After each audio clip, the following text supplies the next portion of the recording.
I was trying to decide whether or not I wanted to make a video about Wonder Woman 1984. To me, the picture wasn't exactly bad, but it had a few too many weaknesses to be considered good. And for some reason, director Patty Jenkins always needs to interrupt the climax of every movie so Wonder Woman can deliver a soliloquy full of meaningless platitudes. You're wrong about them. They're everything you say, but so much more. It's not about deserve, it's about what you believe. And I believe in love.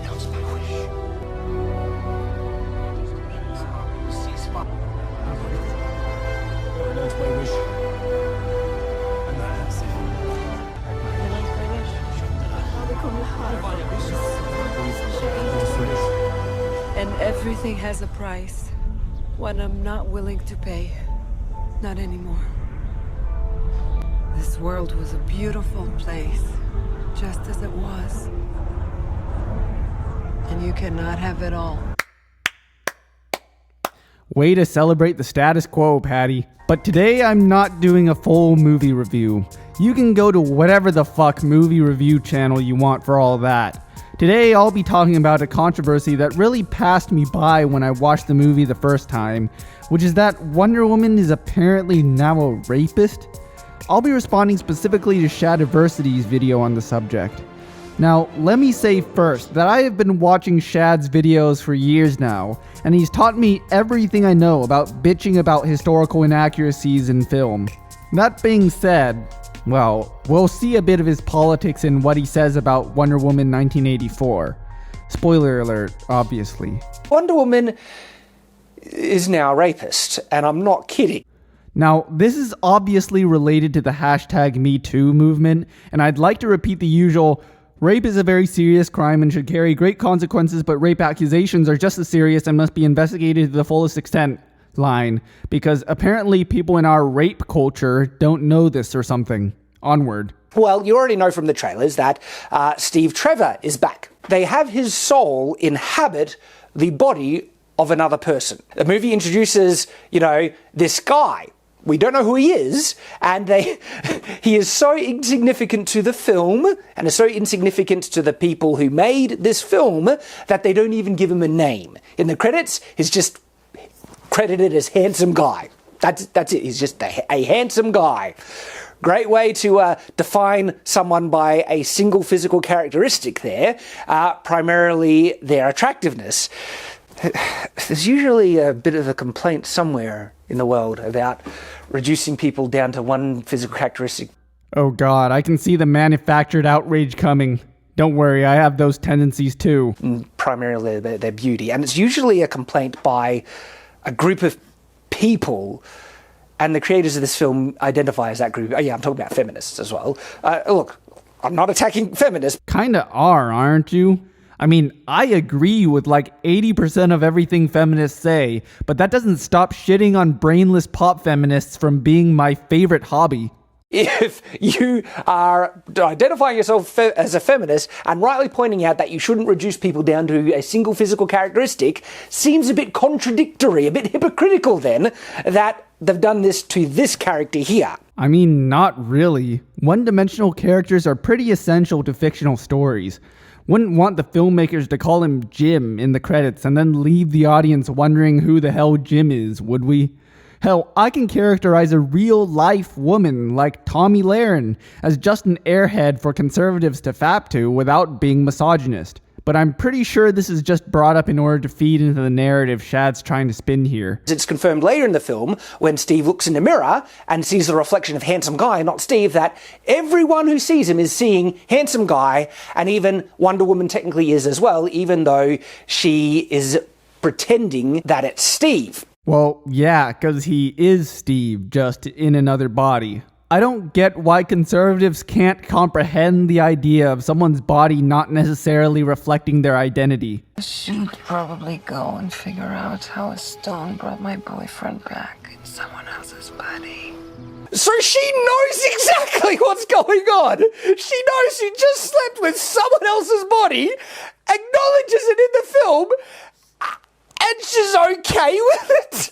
Talk about, violating this guy's autonomy. And here's where things get a bit philosophical. Exactly whom the body rightfully belongs to during Trevor's adventures and what the ethical implications of this are is an important question, so let's break this down.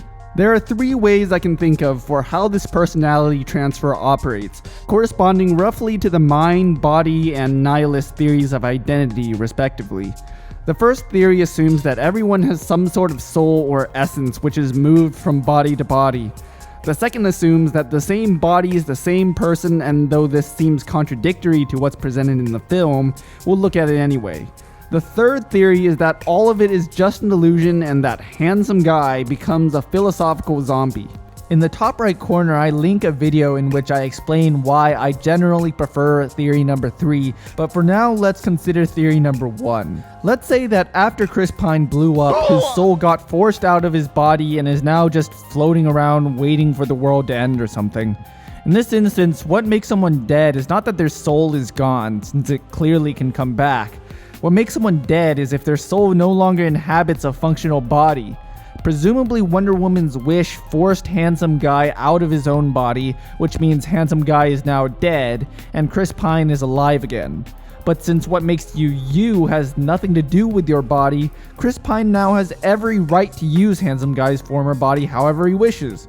Once the transfer is complete, there is no further ethical issue. So the ability to give Handsome Guy his body back is in Wonder Woman's hands. It's her ability. Only she can do it, okay, by the mechanics that is established in the film. And it is shown, like categorically, that she doesn't want to do it. But you know what you need to do. She wants her hubby to possess Handsome Guy's body perpetually because she loves him. She wants to spend her life with him and screw his life. I mean, this is an emotional reaction to losing Chris Pine again. Of course she intellectually knows what she has to do to save the world. You can't take her non-consideration of now dead Handsome Guy in an emotional moment as proof she's a terrible person. Which is essentially she's okay with murder, all right? And not only okay, this is something she wants to do because she is reluctant to give Handsome Guy his body back and say goodbye to Chris. Not because it's the right thing to do, only to give her powers back. Okay, so now Shad is talking about how Wonder Woman has the moral obligation to give Handsome Guy his body back, but does she have to? First, let's get all the details of the situation straight. Wonder Woman kills Handsome Guy indirectly through the Dreamstone, but she did it on accident, which makes it some sort of manslaughter. She can now undo the exchange by renouncing her wish. One could argue that knowingly refusing to undo it amounts to murder, but I would counter that undoing the exchange would kill Chris Pine again, making that intentional murder. Let's break it down further by running the simulation.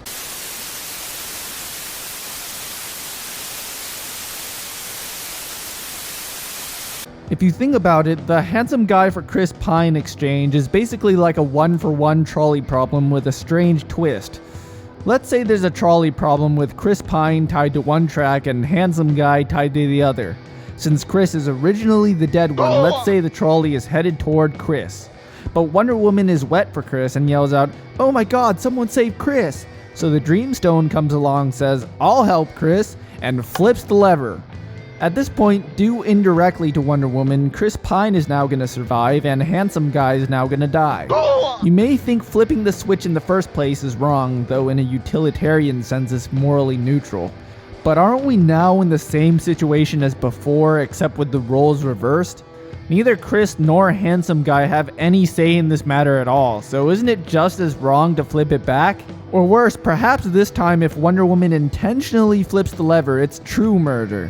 The idea that the originally living one deserves to stay alive seems like an arbitrary distinction to me. Steve happily takes this guy's body on adventures, risking his lives, committing crimes, okay? He steals a plane, he gets in a fight with Secret Service and stuff with this other guy's body. I mean, he's kind of trying to save the world here, so I think he'd be excused if he used the body he was forcibly stuffed into to do good things, don't you? Okay, what if this guy, Handsome Guy, right, had a girlfriend, okay, and then someone possesses his body and then sleeps with another woman? What if he happened to have been somewhat conservative in his beliefs and was a virgin and was purposely saving himself to marriage? This is analogous to, like, someone finding someone unconscious in a park, putting the mask of their deceased boyfriend over it, and then having their way with them. Okay, first of all, virginity is scientifically not a thing.